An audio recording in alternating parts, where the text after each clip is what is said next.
दोस्तों, जैसा कि कल हम लोगों ने डिस्कस किया था कि आज निफ्टी के ऊपर जाने के चांसेस बहुत ज़्यादा हैं। ये भी हो सकता है कि निफ्टी 24,800 का लेवल टच करे। हालांकि इसको क्रॉस करके ऊपर जाना मुश्किल है, क्योंकि 24,800 निफ्टी के लिए बहुत तगड़ा रेजिस्टेंस है। आज मार्केट में वैसा ही होता हुआ भी दिखा। हालांकि 24,800 का लेवल तो टच नहीं किया, लेकिन एक पॉइंट पर जाकर 24,756 का लेवल निफ्टी ने टच किया। उसको बाद में सस्टेन नहीं कर पाया और लास्ट में जाकर 45 पॉइंट लूज करके 24,580 पे उसने क्लोजिंग दी है। ठीक ऐसी सेंसेक्स भी आज 0.25% की माइनस के साथ बंद हुआ है, जबकि बैंक निफ्टी आज 0.6% के माइनस के साथ बंद हुआ है। ब्रॉडर मार्केट यानी मिड कैप और स्मॉल कैप इंडेक्स देखें तो दोनों ही 0.55% की बढ़त के साथ बंद हुए हैं। वहां पर अंडर करंट अभी बहुत पॉजिटिव है।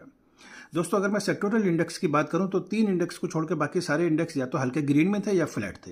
ये 3 इंडेक्स हैं निफ्टी ऑटो। आज ये खबर आई कि सरकार शायद इलेक्ट्रिक कार्स पर, लग्जरी कार्स पर जीएसटी बढ़ा सकती है, जिसकी वजह से महिंद्रा एंड महिंद्रा जैसे दिग्गज शेयर आज माइनस हो गए और पूरा निफ्टी ऑटो इंडेक्स नीचे आ गया। हालांकि वहां पर टू व्हीलर्स में भी अंडर करंट बहुत पॉजिटिव है, जो उनके रेट्स में भी दिख रहा है।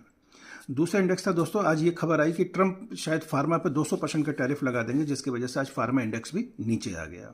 और तीसरा इंडेक्स फाइनेंशियल सर्विसेज का है, जो कि लगातार नीचे चल रहा है, क्योंकि उसका सेंटीमेंट अभी नेगेटिव है थोड़ा सा। दोस्तों, अगर मैं एफआईआईज की बात करूं तो आज एफआईआईज ने फिर अपनी सेलिंग का क्रम जारी रखा और लगभग 1160 करोड़ रुपए की सेलिंग की है। उसके अगेंस्ट में डीआईआईज ने हालांकि 2550 करोड़ की बाइंग भी की है।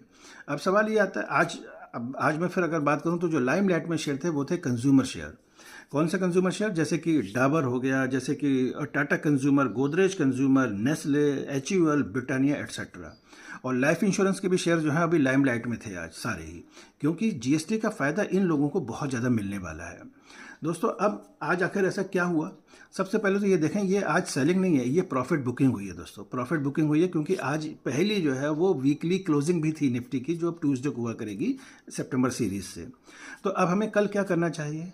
तो कल की डायरेक्शन के लिए जरा निफ्टी के मूवमेंट को, जो बड़ा इंटरेस्टिंग है, जरा ध्यान से देखते हैं। निफ्टी ने आज लो बनाया 24,522 का और हाई बनाया 24,756 का, यानी लगभग 250 पॉइंट की वेरिएशन दिखाई है, लेकिन क्लोजिंग दी 24,580 पे। तो आज इसने हायर हाई बनाया है, हायर लो भी बनाया है, लेकिन हायर क्लोजिंग नहीं दी है। इसका मतलब क्या है? इसका मतलब यह कि जैसे ही निफ्टी अपने लो पर आता है तो बाइंग आ जाती है, और जैसे ही ऊपर जाता है वैसे उसमें प्रॉफिट बुकिंग आ जाती है। तो इसका मतलब है कि अभी थोड़ा रेंज बाउंड हो सकता है कल परसों के लिए, लेकिन बाइस जो है इस समय पॉजिटिव है। और इस समय बाई ऑन डिप का मार्केट है टोटली। अब यहाँ से उड़ान भरने वाला है, क्योंकि देखिए अब ये टैरिफ का भी जो इशू है ना वो सेटल होने वाला है। अमेरिका की तरफ से बहुत कोशिशें हो रही हैं इंडिया के पास आने की। कल से जीएसटी काउंसिल की मीटिंग भी शुरू हो रही है, उसके भी रिजल्ट जो है वो ऑब्जर्व करिए, बड़े इंटरेस्टिंग आ सकते हैं। तो कैश पे बने रहिए और जैसे मौका लगे तब खरीदारी करिए। Happy investing, happy earning. जय हिंद।